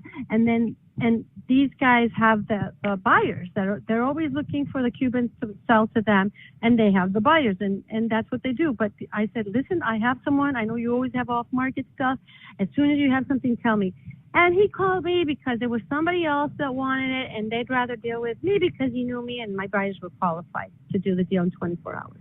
Great. So what is the timeline of these guys? What are they trying to do with the proceeds now? Nothing. Oh, well, see, they're just going to split it between the 3 brothers, and the architect who's here on who actually did all the floor plans, because we got every single structural architecture plan. You know, we can provide that if you guys are serious. He's an architect. We already have a piece of land. He's going to build a house, and he's going to start building homes, because that's what his passion is. Okay, and are they planning to 1031 this, or because there's going to be a huge tax on this? Well, no, I don't really think so, because the brother is just not, you know, the brother who his daughter just passed away. He's like, you know, I just need this, and he doesn't want to like think about real estate anymore. That's fine. Well, let me ask you, and I don't mean to pry, but I'm just, maybe there's a donation I could make. What happened to her? Was it cancer or something like that? No, so it was just it was all of a sudden. What happened? Because if it's a donation that he's like, if he's created something, I mean, I could make part of this transaction something in her honor, but we'd have to talk about, you know, we just have to talk about what that is. We can get to that later. I just wanted to know what it was. You know what? He told my brother, I mean, Ricardo told me, because I mean, it was all of a sudden, and then he had a big problem that he couldn't move because he was in Australia, and it was during COVID, and he had to go all the way to Japan to get to Australia. It was a mess. But I'm gonna ask them. I forgot. But so they have no debt on the property? No, zero. No debt. Okay. Zero debt. So let me ask you this: would they be willing to do a strategy with me to avoid the tax? Unless they want to give all this money, I mean, they're going to give $1 million to the U.S. government. I don't know why they'd want to do that. Goodness, that would be crazy. Well, I would love. Well, listen. They're open to hear about it. These guys are super easy. My guy is super easy, and they're chill. They're very like straightforward. You know, they're easy people to deal with, especially the guy that's here on. We're ready to like just build I got him a really good deal, a piece of land for $1 million right on the beach here. Right. And that's what he wants to do. Well, I want to help you do that. And I can help you do that if we can figure out how to structure this correctly. Okay. Do you want to meet? Do you think by Friday or Saturday or Sunday, do you have something we could talk about it? I mean, we can not only talk about it, I'll be there. I mean, I'm up in Palm Beach, so I just drive down there every week anyway, looking for property. So this would be great. Oh, that would be awesome. Well, you tell me what day is better for you. Like, let's try to do something anything after Friday, so I could sit down and be there. Because I got to get myself on a plane tomorrow to New York, and I'm back on Thursday night. Can you do me a favor? Can you please ask them if they have prepared for the taxes that they're going to get, and if they'd like to avoid them, and if they're open to financing a portion, if not all, of the purchase, so that they get a payout every month, which gives them the opportunity to offset the tax. Could you ask them that? I'll ask them that. But the only thing is, you know, they put in at least there's like $3 million of just cost. Right. And I'm sure they want to see all of that out, you know. But anyway, let me ask him, and then I don't think it's going to hurt to sit down with him and try to go through something that makes sense for everybody. Yeah, I'm happy to work it out. I mean, and I'm sure we can work out something. I'm hoping we can all come to terms.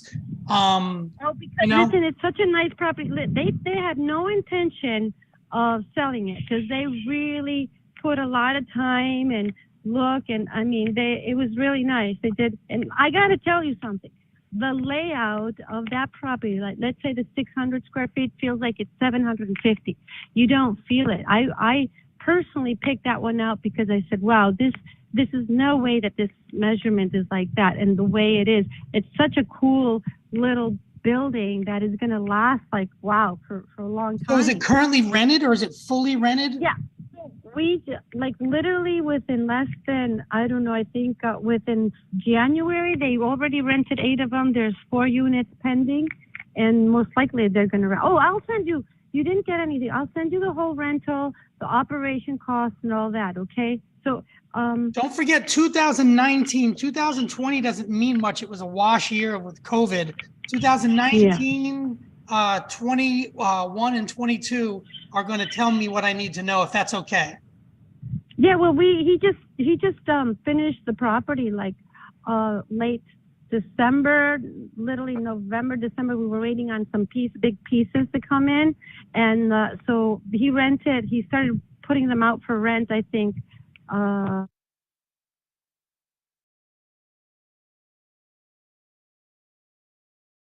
You there?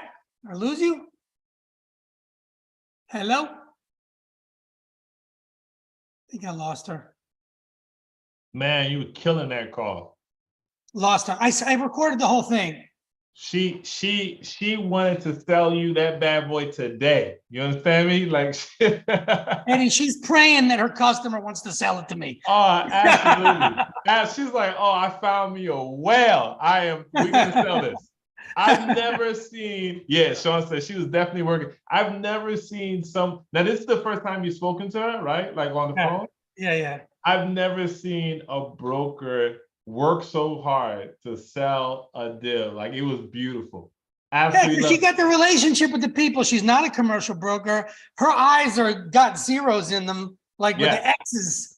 Yeah, for sure. But also, look, man, I gotta make sure that you get your flowers too. You made her so completely comfortable that she was willing to be able to be on the phone with you and give you everything and then some, to the point where she was like, hey, when can you want to link up? Like, she was ready for you to kind of hit that maybe 30 seconds before you got to it. You know what I mean? It's like, she was like, what, you want to get on the phone with them? Like, what do you want to do? Right? Very, very good job. Everybody that's in the chat, man, tell me what you guys thought. How did Jonathan do on this call? What kind of feedback could we give? If anything, I think there's always. And by the way, it's not all that flowery. I mean, here's another call that I did that doesn't work out so well. I don't know if you can hear it, but here it goes. Yeah. Hey, is it Pete? Who's this? This is John, as I had called you a few months back about that house that you have on Andros. What about it? You're selling, aren't you? Yeah. Okay. So when we had spoken a couple months back, I had asked if you might be able or be interested in taking payments for it. You weren't ready for that. And maybe you are, I don't know. Hey, listen, man, I'm going to tell you one last time, drop my number, lose my number. Next time I'm be vulgar, okay? Don't call me again. You hear me? Yeah, I don't know what that's about. Okay, I'll put it another way. Fuck off and don't call this number again, all right? So just in case you thought it was all roses, right. I just want you to know. In case you thought it was sweet. You know what I'm saying? I love that call, by the way. That was a great call. Here's the crazy thing, right? As soon as that call was done, I would have it on my calendar for a follow-up. Like I'm like, oh, I can't wait to call him back. You know what I mean? Like, this is gonna be great. Great job, man. Great job. This is a G-rated program, so we can't have him on this program anymore. Well, we'll call him offline. You know what I mean? Absolutely. We'll call him. Don't get me wrong. Yeah. Listen, we can do one of the bleeping things, right? So as soon as it gets crazy, we just bleep him out real quick. Jonathan, great job, man. Definitely follow up with that and let us know what's happening. Here's the other great thing about this, right? Like, let's say this was a deal. Jonathan's like, yo, I'm ready to go. There are people that's on this call that be like, Jonathan, if you need some money for that, like, I'll jump in there with you, right? Like, one of the keys to growth and success is to surround yourself around the individuals that are either going to get you there or pull you up, right? And I don't necessarily mean like they're going to do something for you. I mean, they're going to make you so uncomfortable by being around them, and they're doing work and you're not doing anything, right? You can be like, oh, I got to do something. Let me look. John got cursed out and he recorded it. Let me go at least get cursed out. That's the least that I can do, right? Somebody give me a FU today. That's the goal, right? In fact, if you haven't made a call since we've been doing these 6 episodes, I have homework for you today. I want you to call a broker or call a seller, and do not stop until you get cursed out. That's the victory that you will be able to claim. And I promise you, any call you make after that getting chewed out, you're a boss. Like there's this fear that naturally just goes away, which makes sense now why Jonathan's on the phone, like, hey, and people just feel so comfortable because and that picture you had was a great picture. If you can send me that picture, that'd be great. Jonathan, thank you, man. Appreciate you. All right, we are a little bit over, which is perfectly fine because it was amazing and all of you guys stayed, and that's even more amazing. I do want to give quick feedback on the deal that I called in Atlanta. And let me just share this real quick. So here's the deal that I called in Atlanta, right? And I want to show you guys something. So this is the one right here. Always do your research on your brokers. It helps you to understand the type of conversation that you need to or want to have. And for example, if I click on Nicole, right? I can come in. Now, there's another way you can actually just type in an agent's name and you can see all of the work that they've done, like where they sold properties, where they haven't, and et cetera. It's like their resume. But if I come here, I see, I'm like, okay, and I'm looking, I scroll down, all I see is houses.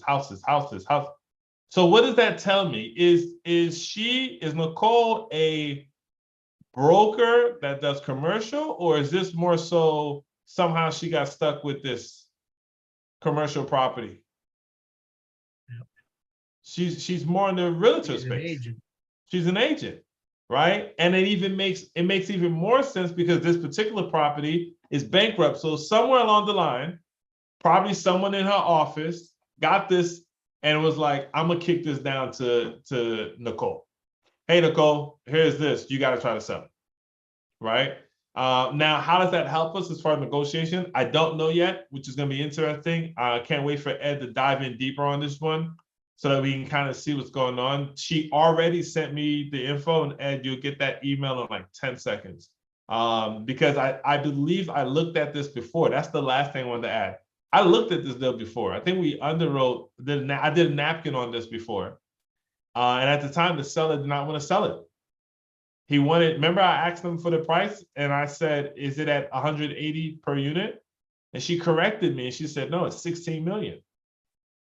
They dropped down 2 million because they're in bankruptcy. Now, we either have two options here. Either we can make something work or we can go pick this up directly from the bank. So there's all these great opportunities. Please make sure you are putting in the work. This is a marathon. It's not about the sprint. It's not about getting out the door and you get you 100. Look at my guy. It's a billionaire dog right there. He doesn't even know it. My daughter just showed up. Awesome. This is my granddog.